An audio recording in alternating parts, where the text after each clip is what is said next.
if I think it's AI, like the scams are everywhere online now. And it's so easy to build from there. I know I'm justifying my existence financially by saying you need to pay somebody like me to help you figure this out. But if you're going to use these tools and you're like, any scammer can build the same thing and present the way that you're presenting, like they're like differentiation is a huge part of what a brand is.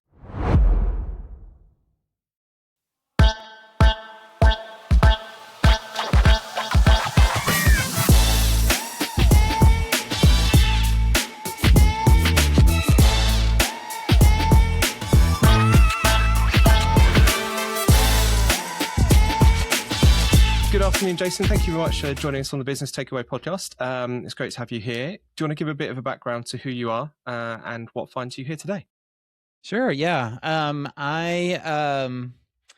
Let's see, lots of stories there. I've owned multiple businesses. My main business, Via Studio, I owned from 2003 to 2023, right at 20 years.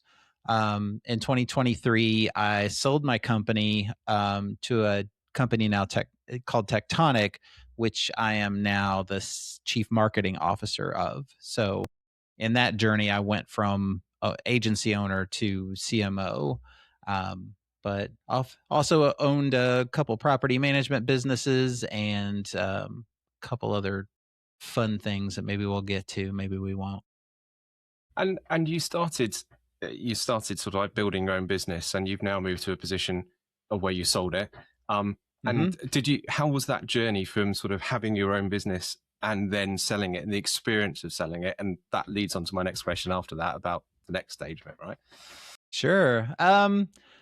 Doing anything for 20 years full time is obviously very rewarding and fun and interesting, but I got to a point in my journey where I was kind of looking for, how does this change, right? You're doing the same thing, similar things for that long, and I'm a fan of novelty. So also met a lot of agency owners where the agency just kind of, when the agency fails, they just go out of business, or when the owner gets bored or, is ready to retire, they just close up shop. And I really wanted an off ramp there for my team and my clients, and having a good place to land as I start to think about what my next chapter in life is going to be.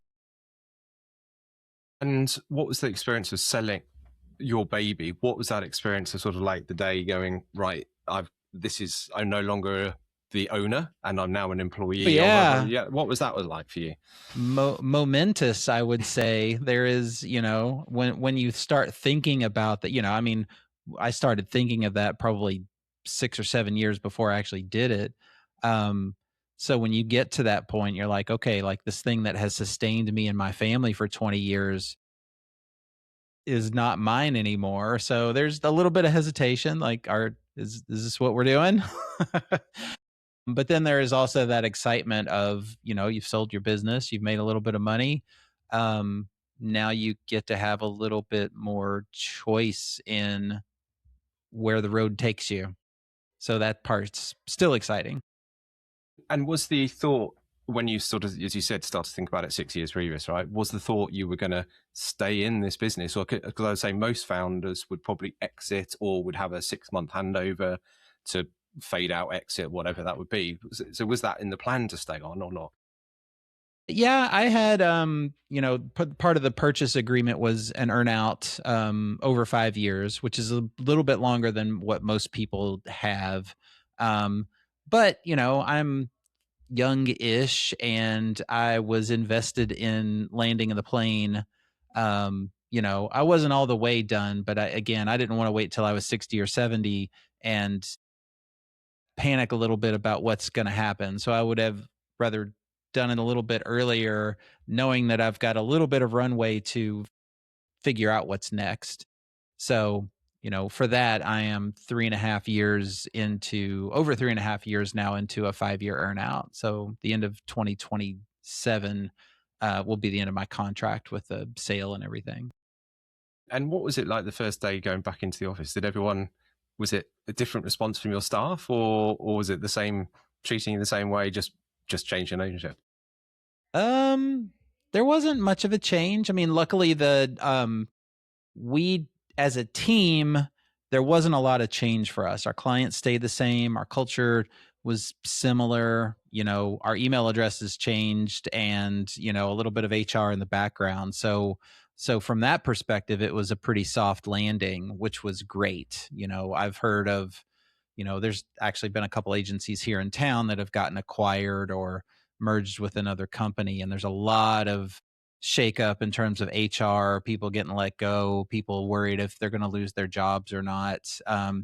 And again, I didn't sell the company because it was failing. I sold the company because I wanted to see what else we could do. So that was great, honestly.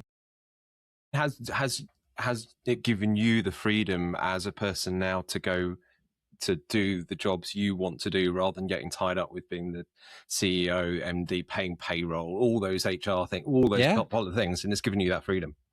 Yeah, that part's been great. Just being able to focus on marketing and not, cleaning the bathrooms when it's needed. There's a lot of things that is expected of a small business owner is, it's exhausting. So having being part of a bigger company now with a more solid division of labor, there's pieces of the company that I have no interest, like I have no visibility into, and no responsibility for. So again, like the focus has been great. It's been really fun and interesting. I've been able to do more deep dives into things that I'm interested in, which has been awesome. And I suppose that's my question, isn't it? Have you felt reinvigorized in actually the passion of you being involved in marketing rather than anything else? And that's quite a. I was interviewing somebody today who was literally talking about that's the owners and stepping away from being an owner and getting back to what they enjoy, and that comes across. That's Yeah. what you enjoy the most. Yeah, I've talked to a lot of business owners that, they start to see some success and they realize very quickly that they're going to have to do work that they're either not trained for or they really don't want to do, but nobody else is going to do it if they don't do it. So once you get over a little bit of that curve in your business, a lot of people are shocked and not super happy about some of those responsibilities. And sort of talking about the studio, what does the studio do for clients as an organization? What does a typical client come to you for? What are you known for? What are you trying to offer to your customers? Sure. Yeah, we've over those 20 years we've developed a really great relationship and reputation with really branding, marketing, and web development. And so we never really specialized in a particular industry or vertical, which allowed us to do lots of really interesting projects. But we definitely became known for brand strategy work, for kind of that foundation of good marketing, and that's something that I train people on, and I still speak to now because I believe in it and it works. Um, and then on the web development side, we developed really great processes there, so we were able to and still able to work on really complex development projects. One of the things that we cut our teeth on was building an intranet system for a spirits company that's, I think they started around $300 million and grew to $3 or $4 billion while we built their intranet in the background. So that's Not a small project, right? yeah, yeah, and it was, really fun and interesting, stressful a lot of the time. But that's you can when it comes to work that's that complex, you can only do it by diving in. Mm. And let's talk on that brand piece, right? If you asked like 100 different CEOs from around the world in different things, what a brand actually was, how many do you think would get the answer to what you think is right? These days more than, maybe 15 years ago. So, I'd say 50-50 now, some don't care enough to kind of scratch the surface and see what's underneath there. But some, like brand is something we talk about a lot more as a culture than we did when I first started. So it's a little bit easier. Um, and again, once if somebody doesn't understand it, if they start a project, when we tell them like, hey, you're going to have to consider your brand at some point in this project, they're like, oh, we don't have to worry about that. Like, we'll write something when we get to that. And it's like, no, that's going to be a few months of a process there to like really uncover that, unless you just want to make something up and hope that it works. So, it goes both ways. It's about 50-50, but that's a lot better than it was 15 years ago. And is a brand something that a brand, every company will have a brand, or most companies will have a brand document. They'll have a brand logo, whatever, which will put their brand across. But how much do you think a brand is now what a customer feels the brand is more than what the company puts across as a brand? Well, that's the definition of a brand. So yeah, you hit the nail on the head there. But there is there is work that you can do that aligns kind of what this business really is to what people perceive it as, and that's really the work of, because you don't want to hire a company whose brand pretends for them to be something they're not, because you will eventually find that out anyway and become disillusioned, right? Whether that's a vendor you've got or a retail product you've got. Like, if you just invent the brand out of whole cloth and stories that don't actually call back to your actual offering, people will know that, like, you have to build that brand because unless it's something that's a kind of short term or extremely trendy or retail.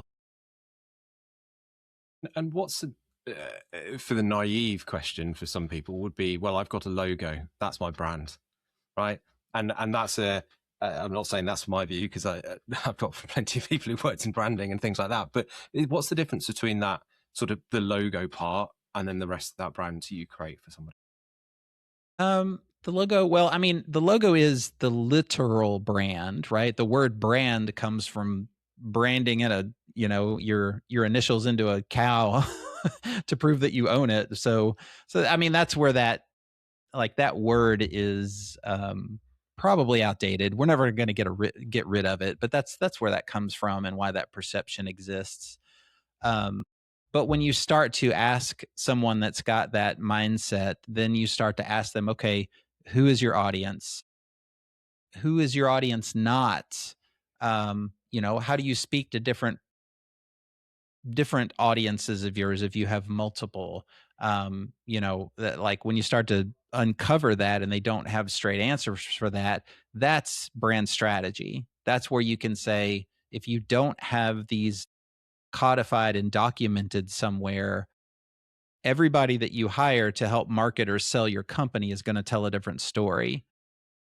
And that's when, again, like, a CEO has to be financially responsible and motivated. And that is the financial reason for doing this work, because you need to send a consistent, clear message that is actually authentic to what you're offering. And that's even though a brand is what people perceive you as, your ability to connect with those people is you actually developing a brand that is authentic. And once they experience it, they're like, oh yeah, they know who they are. Right? It's like me trying, like, if I was, my brand identity is not like the buttoned up guy with a tie and, the $50,000 watch. Like, I'm just not that kind of guy. So if I went into a room trying to sell something and I dressed like that and tried to pretend like I was somebody that I'm not, people might be impressed initially, but then when they realize, like, this, like, that's not who this guy is. Like, this guy's obviously a liar, or like insincere. That's where it falls apart, right? So if your identity doesn't match the reality underneath, that's where a company has to accept that risk if they don't want to do the real work. And how important is a brand now for internal as well? Because it's can set that decision making internally for staff, how staff work with suppliers and things like that, right? It goes further now than just with the consumer or the end user.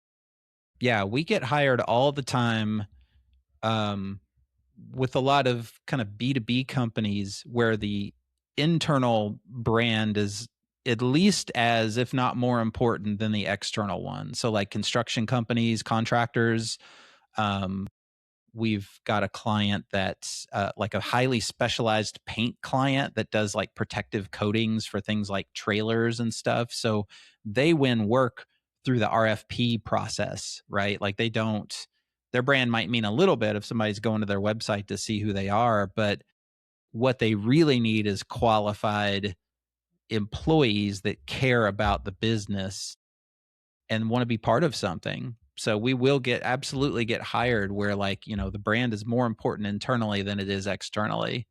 So we need, when we're recruiting people, you know, if we got like a, you know, if we need to hire a like an engineer for $150,000, they have to care about where they're working because they can go somewhere else. So that's absolutely part of the story.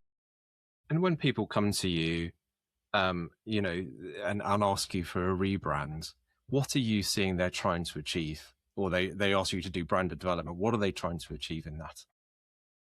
Um, Many times they just can't align internally um, on, you know, who they are, what their mission is, who they represent, you know, and I see this as a good problem to have because a lot of organizations grow fast because they actually do have something good to offer, but there comes to be a time when there's this kind of critical mass internally where like no one's on the same page. Therefore, their message to their customer or their audience is fragmented or weird. So this is where that's the perfect time for us to come in to drive consensus and get people, you know, the ship is headed in that direction and this is how we tell people what that is. And here's the visual, here's the voice, you know, here are the messages that prove that out and help tell that story. And there are plenty of cases, the internet is littered with them, we all know them, of companies who've got their rebrands wrong, right? You know Yeah. the headline. Cracker Barrel. I was, you know, I was trying to, when I was trying that question, I was trying to think of that company with the brown logo and the cream behind it, right? Prime Yeah. example, they did this whole rebrand. They probably thought they'd done a great job, and what, within 4 6 weeks they've gone back to the old brand, right? So Mhm. what are the common mistakes these brands or these organizations are doing when they come to you to, or not come to you obviously because you hope you get it right, but come to When you see do this these? happen. What's the common mistakes, and what are you seeing from a branding guy of going, they got that one Yeah. wrong? Yeah. That's where it's either driven by ego or trend, right? So if you see a brand system that Paul Rand developed, you know, 30, 40 years ago that actually still works, that's because he understood the business and was representing that thing. Like that's like a designer like that can hit it that well is only serving the organization. They are not serving their own ego. So to me, what happened with that Cracker Barrel or even like the Gap logo that happened probably 10 years ago now that they had to do the same thing.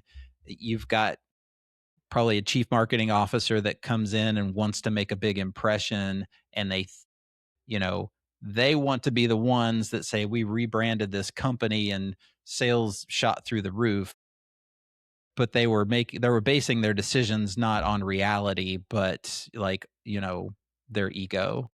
So I think that's the biggest mistake. You know, that like if even if I see our staff developing creative work that's like too trendy or you know, you can tell that they're like glamored by this other piece of work that somebody else did and they want to do something that cool. It's like, nope, that doesn't serve the client or their audience. Like, yeah, that looks great, but it doesn't work. Um, so the ego's the biggest challenge there, you know? And do you have or potential clients who come to you and say, we want to redesign this, and you go, hang on, you've actually got a really strong story here to tell that doesn't need a, you know, you might just Yeah. need to round a few. I think Airbnb redid their logo, but actually with no tail, they just leveled some things up, and that's their rebrand because they didn't want to change the Airbnb logo. So do you have customers you go, actually, you need to stop here because you're really strong? Yeah, you can rebrand a company without changing their logo or colors or fonts. Like branding is just as much messaging and strategy as it is creative. So that is yeah, there's plenty of times there was a, I can actually think of a client where that they wanted to change their name. Somebody came in and bought the company and they wanted to change their name, like I think he just wanted to wipe the slate clean and do something, like have a creative project of his. um and we were like, you know what, the name of this company kind of works, it's interesting, it's like speaks to their offering, like maybe you don't want to rename the company. And they were insistent that we did, and we went through the naming process, and I actually peeked back a couple years later, because it was kind of a one-off project, and they had actually reverted back to the original name. It's like, so yeah, and like you said, like Coca-Cola, when they rebrand, it is a minuscule change, if anything, to the actual logo. It's everything that surrounds it. Um, and I feel like a bigger brand does that to keep up with the media, how the media changes, right? What the media landscape looks, and what that expects now. So it's not like a drastic visual rebrand of a very institutional kind of place, is lots of times it's not necessary. There's other work to be done. I was going to say there are certain brands, right, that the Coca-Colas of this world that you just couldn't imagine being anything other than the brand, or I couldn't imagine them changing that. But then I was going to go, Pepsi has had quite a fundamental change in its branding over its period of time as well, of such another Right. household name. I mean, the Crocker Barrel, Gap are smaller brands potentially than those global brands, right? But it's interesting that some brands can get away with that move and some brands can't. Potentially, in my view, that Pepsi can move and change, but you still know it's Pepsi. Whereas Coke, I don't think I could see it ever changing from the Coke swirl and twist, right? Yeah. Yeah, when you're trying to follow the leader, and that's probably the mistake that Pepsi makes, is, they're trying to find that hook that works as well as Coca-Cola's simple little wave. And I mean, you've got it. You just don't know you do. Like that's not the thing you need to change. Like you probably need to change audience perception and not the creative. Or maybe Or Pepsi's just not as good as Coke, and you're I just was going going to to be say, number change the two. taste. So, Just change the yeah, taste for me, right? It's it's what it is. Do you get right. people? Do you get people coming to you and going, right? Well, I've changed all my branding, but I haven't seen a return on that investment.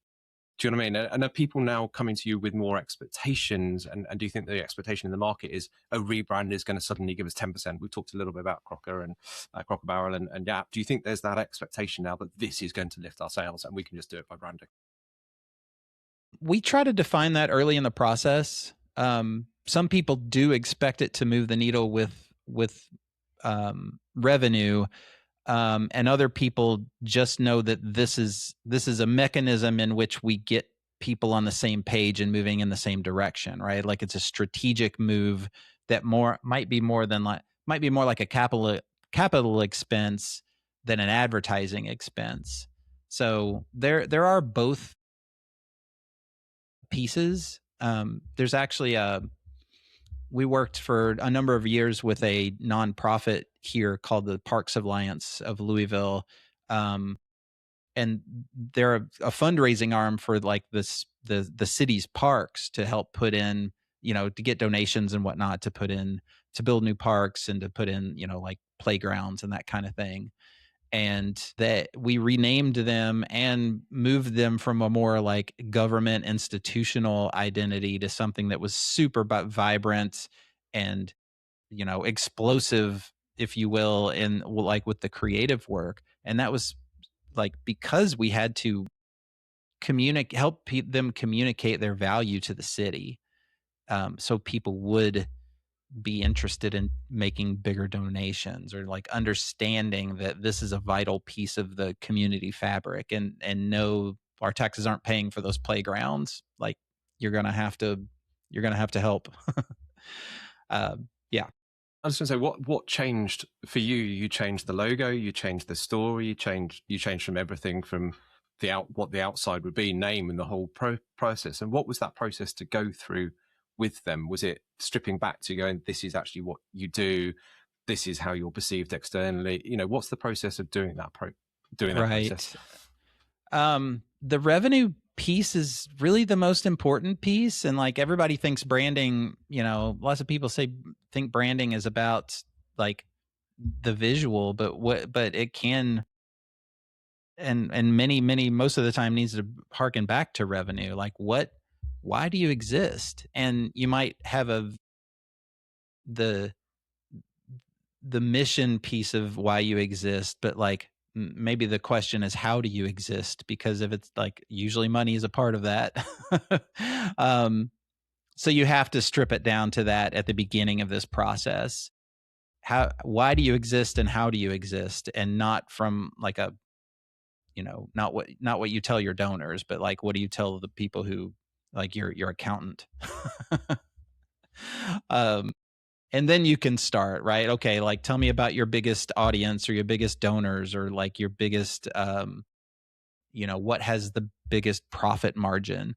Why is that the case? And you do like strip it down to just the fundamentals there, and then start to build back up from there. Like, what possible new audiences could we reach, and what possible new offerings could be part of this brand? But unless you get that core right, and it is actually resonant with the thing that makes you money or helps you exist, then it's possibly not going to work. Hey, got a little favor to ask you. If you enjoy listening to our podcast, please make sure you are subscribed on the platform of your choice. Spotify, Apple, YouTube, whatever platform that might be. The more people who subscribe and the more people who like and rate the show, the more we give you an opportunity to have some great takeaways. It doesn't take you too long, and it would be a great help to us to help us grow the show. And I think the question around sort of rebranding and things like that, it becomes now a topic that is sensitive with AI, right? You turn around and people who aren't experts like you can turn around at home and go, I want to do a logo, I want to do this for my company, and then do a lot of that work. Hey, Claude. Yeah, tell me who I am. Yeah, tell me who I am. Tell me what's going on. Tell me what my company looks like in 5 years' time, whatever that might be, right? Do you fear, I was going to say, do you fear where AI is going and how that will affect your business or the business of what your company, the sort of companies your work does? Do you fear that? Not yet. I think I will be retired before it can replace the work that we do. Like, it might get good enough, but the only thing I've seen in this world is that the large language models are essentially reverting to the average with this kind of work. You can't say, give me a groundbreaking new idea that supports my brand, because it doesn't know what that is, right? Like, you need a human in the mix there to say, okay, this is what everyone else is doing. If you want to do what everyone else is doing or communicate the way everyone else communicates, by all means use AI. But if you're like, okay, my competitors are here and I want to be over here somewhere,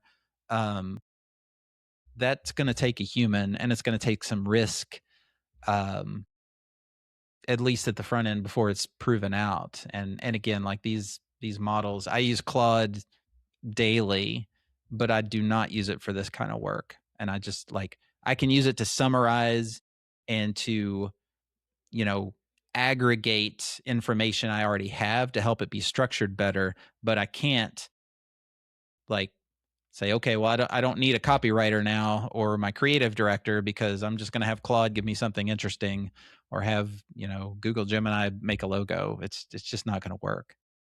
No, and that's just not what they're built for. And I'm starting to see on LinkedIn quite a lot now of people that there was a few things that came up. It's like, oh, that's quite good graphics, and then you start to see 10 of basically the same graphic with different colors and different branding, pardon the pun on it, that sort of thing. But you sort of go, oh, okay, that's what Claude or ChatGPT is generating at this moment in time if you put these words in, right? And it's getting predictable. Yeah, trust is huge, and part of trust is I just posted about this yesterday on LinkedIn. That like trust comes from authenticity, and I know authenticity is kind of a buzzword, and doesn't people like to use it a lot to mean a lot of different things. But if you're just, hey Claude, tell me what to post on LinkedIn because I need to make 3 posts this week, people know it's obvious, and you're not building trust by using those tools to like bolster your brand or your personal brand. It's just that's just not how it works. No, in a group chat of, I won't name the person who this is talking about in case they listen, but they're in the group chat of my mates. There's a guy who we literally sort of share his LinkedIn post every other day because it's just like, what's AI come up with today? And it's so I understand what he's trying to do. I get what he's trying to do, but it's so clearly AI that Right. you can at least train AI to not be so AI like, but he's doing it, and it's predictable. Right. Yeah. It's not. It's Yeah. all. If you're creating a brand, as you said, that's trustworthy. It's got to be there that people are going to go, well, I'm not just turning it over to a computer who's going to do it all for me. I want somebody to craft it and shape Yeah. it and work for it. Yeah. I mean, I had somebody, I'm actually talking to a potential client this week. And they want us to help with their marketing and lead generation, and took a look at their website, and it's obviously like Claude has design patterns when it builds things like slide decks and websites, and this website is obviously built from Claude in certain places. Like it's like I know those design patterns, and it's like I wouldn't click that contact button if I think it's AI. Like the scams are everywhere online now, and it's so easy to build from there. So like again, like that's a I know I'm justifying my existence financially by saying you need to pay somebody like me to help you figure this out, but if you're going to use these tools, and you're like any scammer can build the same thing and present the way that you're presenting, like they're like differentiation is a huge part of what a brand is. So what is that?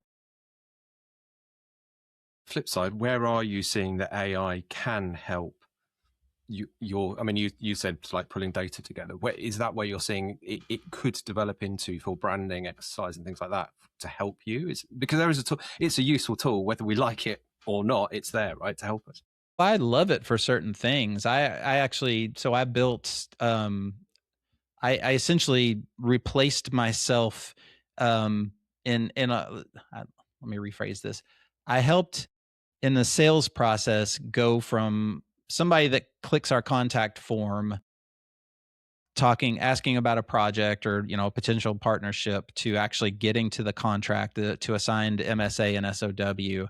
You like my part in that used to take probably 20 to 30 hours, and I built a tool um, that cuts that time probably by 60%, um, because the work of structuring those conversations, building the SOW, all of that, like, can be automated now with these probabilistic systems. I don't know if you ever have that conversation here on the podcast about deterministic versus probabilistic, but the probabilistic work is the work that the large language models are doing that like a form could have never done.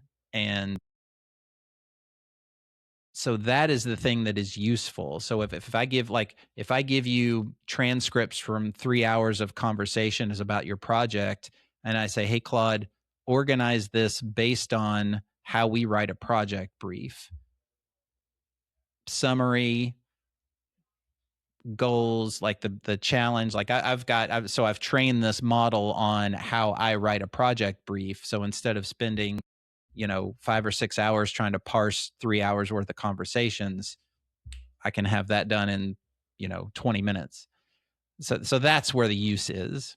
The strategy is always human, and the creative's always human, because again, if you use a model, you're going to revert to the mean. You're just going to get average work out of that.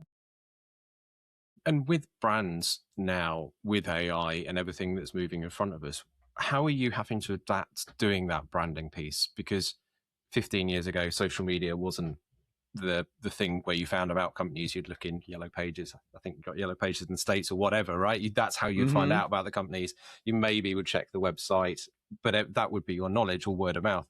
Now you're having to adapt to everything. Basically, I find most of my stuff from Instagram, LinkedIn. Don't really go on Facebook much now. Do you know what I mean? And that's how I Yeah. find my stuff. So it's adapt. How's that changed you telling a brand story now with a much more world that's requiring this now? You know, it has to be now. That's what I find now. Yeah. It depends on the industry because that like those platforms like Instagram um, are very retail. TikTok, right? Like if if I want to like a cool shirt with Kermit the Frog on it, like I can go on Instagram and see an ad for that and go buy it. That's not really the clientele that we serve. So that's not really a lane that we're in. Um, and a lot of institutional like big work moves so much slower.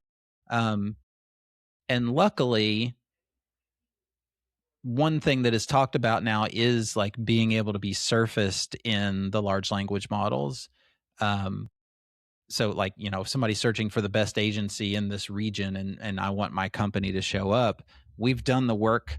Like I actually talked to a potential client last week that was like, you'll like to hear this, but I found you in Claude because I was looking for somebody an agency that had experience in material science because this is like kind of complicated subject matter. And it's like, that's awesome, right? Like, cause we've got case studies up that prove we've done that work.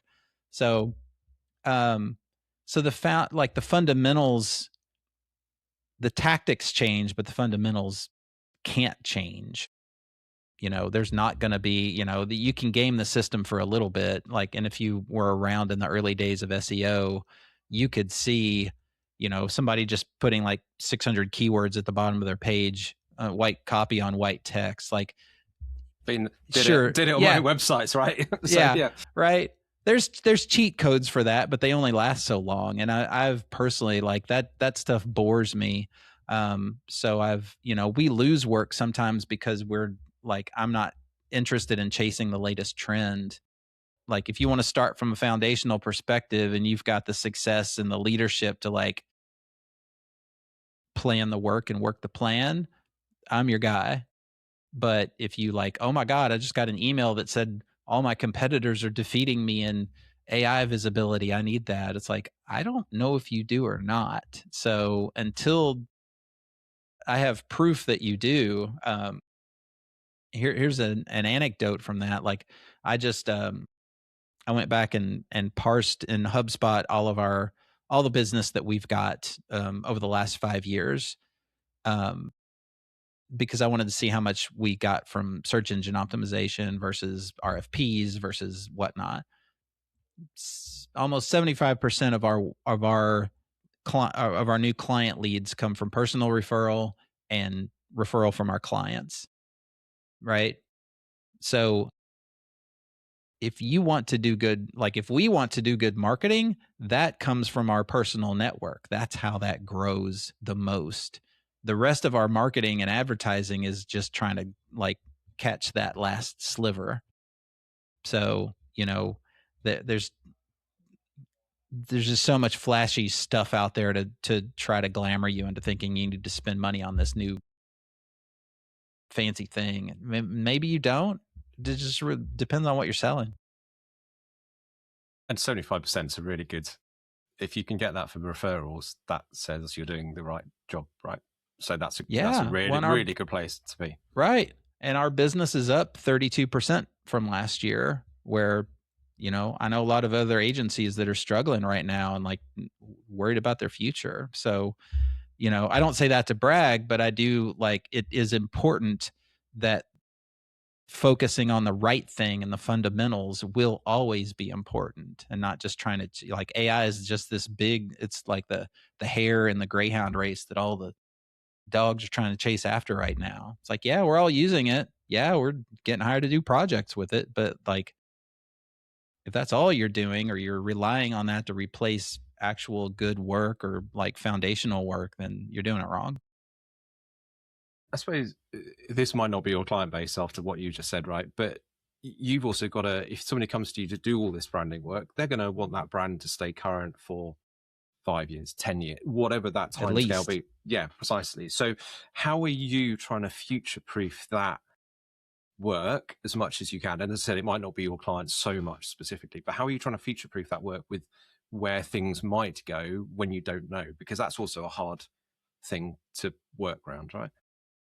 Um, that like when somebody hires us for the full package, what they're going to get are the things that they'll be able to use for 10 years. Absolutely. Um, and that does evolve, like a branding system, like a logo system now. Um, the in I'm opinionated here, but like in my opinion, the best logo is at a 4:3 aspect ratio. Um, and still is. However, with things like social media avatars and icons like being square, that actually looks really bad in that um in that space. So what we do now in our like with our like a logo now is probably 4 or 5 different iterations of that at different aspect ratios. So the circle, like there has to be a circle that works in that space that looks just as good as that 4:3 aspect ratio logo looks at the top left corner of your website, or that type of thing. So it's a slow evolution, and it does evolve. Um, we also have a partner that's another company out of they're based out of Brazil and Portugal, but they do motion branding, and they're great at it. It's not something that we specialize in, so if somebody needs it, I'll happily make a referral there. But in the same way that we'll give you a package of here's all the research on your audience, here's your voice and tone, here are the 12 different headlines that you should use or positioning statements, right? Like here's your photography, all of that stuff. They do the same thing with video assets with like here's your logo animated, here's a 9:16 portrait mode for TikTok or whatever that you can use to like lay over top of whatever video you're doing.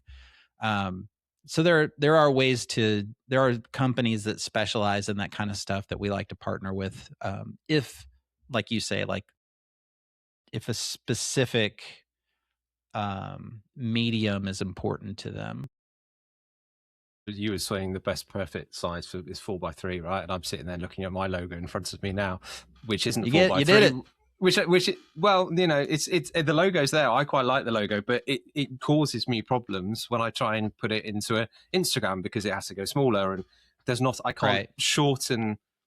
I don't have a is it flavicon? Isn't it the flavicon? Which Mm-hmm. is I don't have that to go with it, so I can only use the logo I've got. And then you sort of go, well, it doesn't fit here, and I've had all sorts of I designed it and it looked great when I designed it. I thought it did anyway. But I'm now trying to translate it into different Yeah. formats and As nine by 4:3, it six. looks great. Yeah, you need we call it, and again, we call it the badge. You need a badge that's a circle. Um, so, yeah. You're working with local council, local government, and you've worked with commercial. What do each of those companies want from you or want from their brand? What are they trying to sell? And because there must be a huge difference from a local government to a commercial operation of what they're expecting from a brand and a brand to be. Yeah. It, you want to define that up front, and that's nonprofits are similar, right? There's not a lot of nonprofits make their revenue from donors or from you know a like bequests and that type of thing. So that's that, like you have to define that as early as possible. Like I said earlier, like going back to like stripping it all down. How do you make money? How do you exist? Um, for government, right? They exist because the taxpayers pay for it. So the goal might be different. The goal might be like it is well, a goal might be to get reelected, right? Like we actually um, work with most of the county clerk's offices in Kentucky. And so like their brand has to be like overly communicative, easy to get answers from, right? If I want to know where my voter location is, I need to be able to find that. Like that's a very you might not even use the word brand there, but it is, right? Like it's the public's perception of you. Like I don't need money from you, but I need you to know that I've got your back.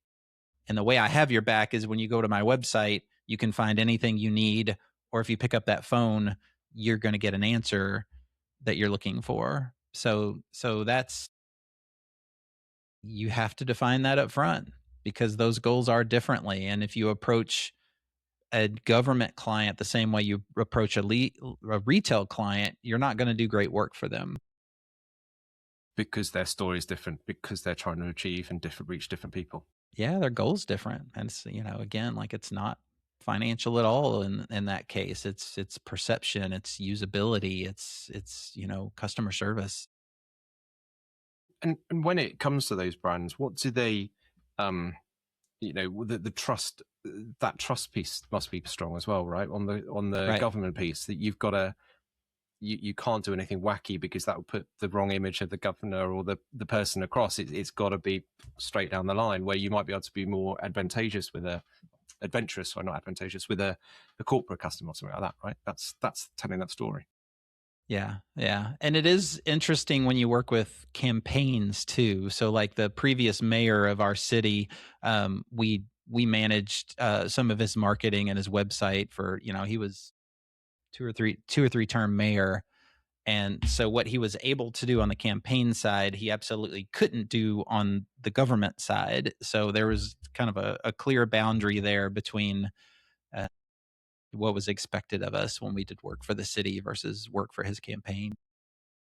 If everything you sort of learned in this world of branding, is there something you'd have sort of said to you 5 years ago? This is where I think it all is. This is where it is. And now 5 years on, you've gone, oh, that my view on that has completely changed from where I expected it to be. I hate to say no because I don't think of myself as a visionary or anything, but like once we like there was a time when I first like in 2003 when I first became an owner of this company, and mostly people hired us to do websites. And I would say probably 80-85% of our work was building new websites. And when I realized very quickly then that people were trying to figure out their brand while we were building a website. I was like, oh, like this is brand strategy work. Like if we try to do this while we're trying to build a website, this is always going to fail. So we kind of pulled everything apart. It's like figuring out what the ingredients are in your favorite recipe. I was like, okay, let's you know let's bloom the aromatics first, right? And then we're going to put in the bigger ingredients. Like it's very much like cooking, and I love to cook, so it's a good analogy for me. But like it is, there's some fundamentals there that just I don't see them changing in my lifetime. The tactics will change, and they are quickly with AI.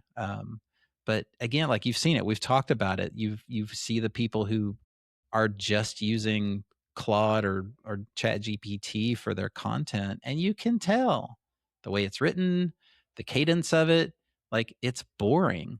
It's like skip on to it. Like it's kind of my job now to be the silly guy on LinkedIn. I'd rather post a joke there than like some weird Chat GPT written thought piece.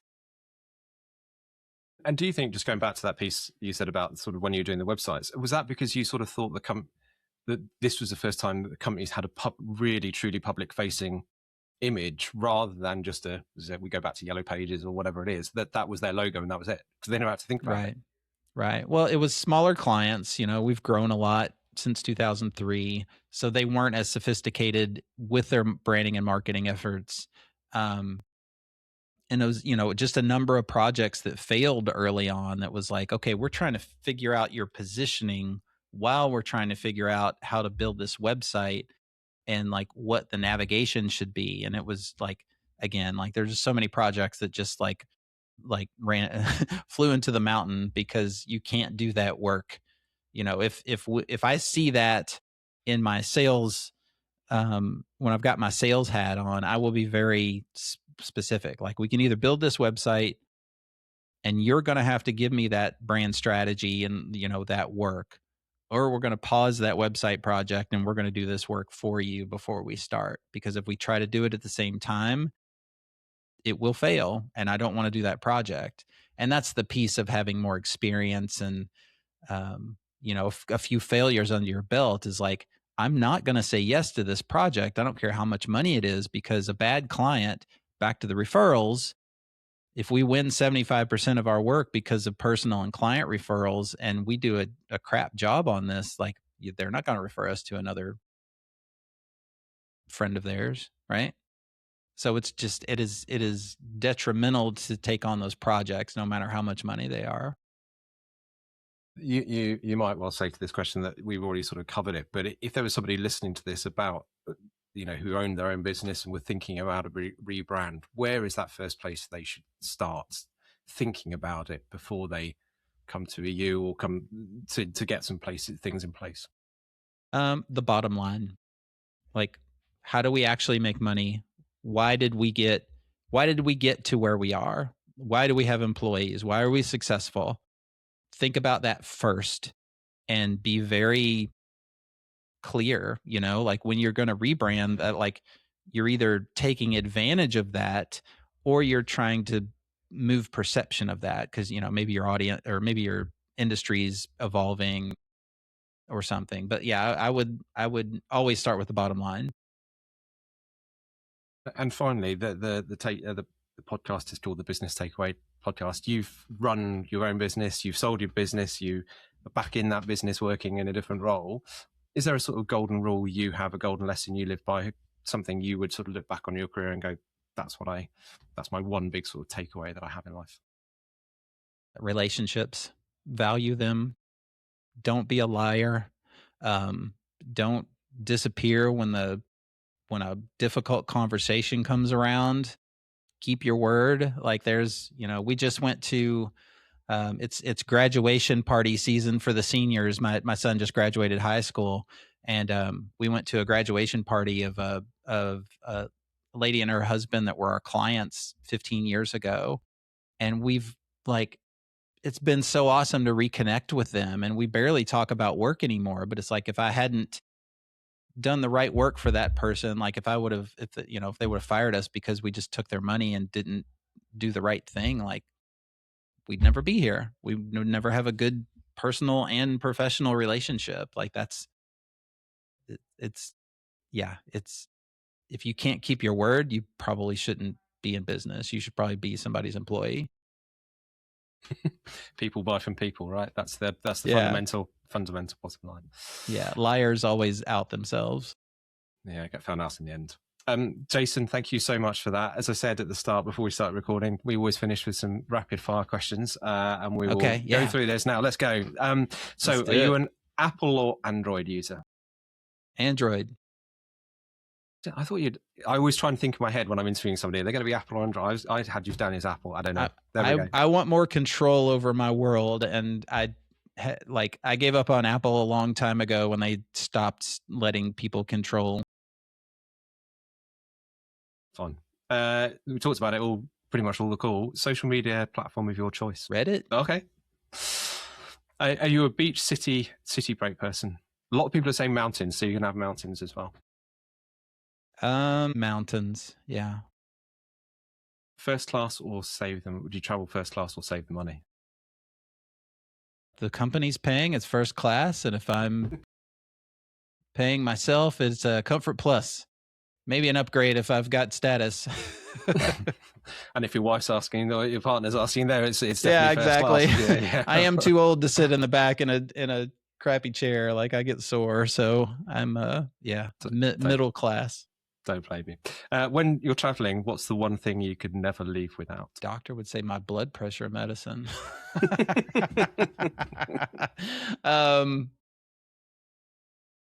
A good book. Absolutely. Yeah. I mean, you when you're traveling for business, you definitely, like, you need to make some time just to like have an escape. So yeah, a good book. when you get those delays and you're not in the first class lounge. That's, there we go. Right. Are you a morning or night person? Morning. Unfortunately, I would love to be a night person, but I can't stay up past 10:30 anymore. Unfortunately, Are you build something new or fix what's broke? I'm 50-50 there. I love both. Gut instinct or data driven? With relationships, it's gut instinct. With business, it's data. Great answer to that one. I think that's the best one I've had actually at that question. Thanks. Growth or profitability? Depends on which stage of your business or your life you're at. It's a growth. Sometimes profitability requires growth, so you're gonna need to decide which chapter you're in. And the final, most important question of the whole lot. I'm at a bar. What is your drink of choice that I'm going to get you? Man, these days it's just club soda with lime and bitters. I have stopped drinking mostly, but I do love a good glass of wine. So that's the benefit of not drinking much anymore is I can drink the really good stuff. So that's because it's just the one glass and therefore it's yes. If I have a $75 bottle of wine at home, I'm not going to feel bad because we drink it maybe once every 2 or 3 months now. So don't blame me. Don't blame me at all. Jason, thank you so much. It's been really interesting to talk about branding and as I said, I've worked with marketing, worked close in marketing, so I sort of get it. But to have people who are, just think of brand as a logo and talk further around that's been really good. So thank you very much for your time today. Yeah, you've asked great questions. This has been super fun. Thank you.